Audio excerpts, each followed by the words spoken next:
வணக்கம் நண்பர்களே, வாழ்க மகிழ்வுடன். சிபிஎல்லின் சிந்தனை களத்திற்கு உங்களை மகிழ்வோடு வரவேற்கின்றேன். தினம் ஒரு திரவியம், மனதுக்கும் உடலுக்கும்.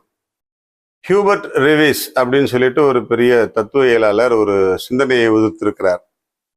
என்ன அப்படின்னு சொன்னா, இந்த மனித இனம் மிகவும் பைத்தியக்காரத்தனமானது. இந்த மனித இனம் மிகவும் பைத்தியக்காரத்தனமானது.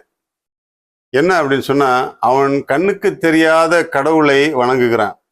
மனிதன் கண்ணுக்கு தெரியாத கடவுளை வணங்குகிறான். கண்ணுக்கு தெரியும் இயற்கையை அழிக்கின்றான். கண்ணுக்கு தெரியும் இயற்கையை அழிக்கின்றான். அவன் அழிக்கும் இயற்கை தான் அந்த கடவுள் என்பதை அறியாமலேயே செய்கின்றான். அவன் அழிக்கும் இயற்கை தான் அந்த கடவுள் என்பதை அறியாமலேயே செய்கின்றான். எவ்வளவு பெரிய உண்மை இல்லையா? நம்முடைய மனிதன் கண்ணுக்கு தெரியாத கடவுளை நாம் வணங்கி கொண்டே இருக்கிறோம். நம்முடைய மனித இனம் முழுக்க அப்படித்தான் செய்யுது. கண்ணுக்கு தெரியாத கடவுளை வணங்கி கொண்டே இருக்கிறோம். ஆனால் கண்ணுக்கு தெரியக்கூடிய இயற்கையை அழித்து கொண்டே இருக்கிறோம். கடவுள் எங்கே இருக்கிறார்? இயற்கையில் தான் இருக்கிறார். அந்த இயற்கையில் நாமும் ஒரு பங்கு. அதுதான் மிகப்பெரிய ஒரு உண்மை. அதை நாம் மறந்து விடுகிறோம். இயற்கை என்பது நமக்கும் இயற்கைக்கும் ஏதோ தனியா ஒரு டிஸ்டன்ஸ் இருக்கிற மாதிரியே நம்ம ஃபீல் பண்ணிக்குவோம். இயற்கை என்பது நம்மையும் சேர்த்து தான்.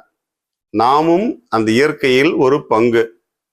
நாம் இயற்கைக்கு எதிராக எப்பப்பெல்லாம் செய்கிறோமோ நமக்கும் எதிராகவே நாம் செய்து கொண்டிருக்கிறோம் என்பதுதான் மிகப்பெரிய உண்மை.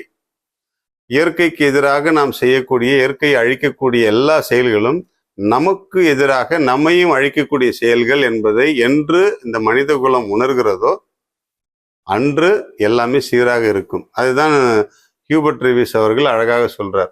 எவ்வளவு பைத்தியக்காரத்தனமான செயல்பாடு இல்லை?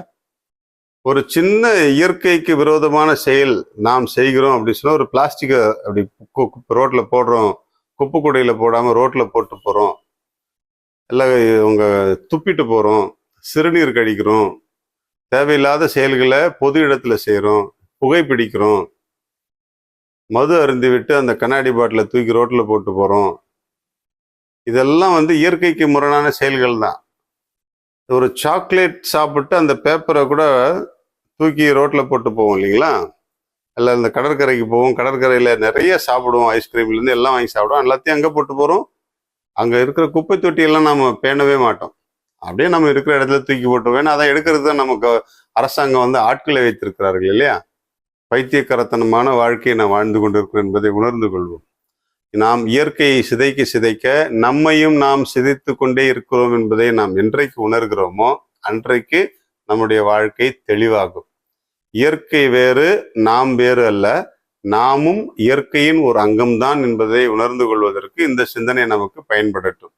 நாம் இருக்கும் இடத்தில், செல்லும் இடத்தில், பணி செய்யும் இடத்தில், வணிகம் செய்யும் இடத்தில், வாழும் இடத்தில், பயணம் செய்யும் இடத்தில், எல்லா இடத்திலும் இயற்கையோடு இணைந்து வாழ்வதற்கு முயற்சி செய்வோம்.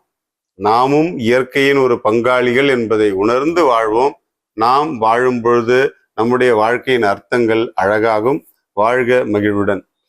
இன்றைக்கு பேரிக்காய் எலும்புகளை வலுவாக்கிட உதவுகிறது. பேரிக்காய் எலும்புகளை வலுவாக்கிட உதவுகிறது. நிறைய சத்து இருக்கு. அதுல vitamin A, B, C, K, E, இந்த 5 விட்டமின்கள் பேரிக்காயில் இருக்கு.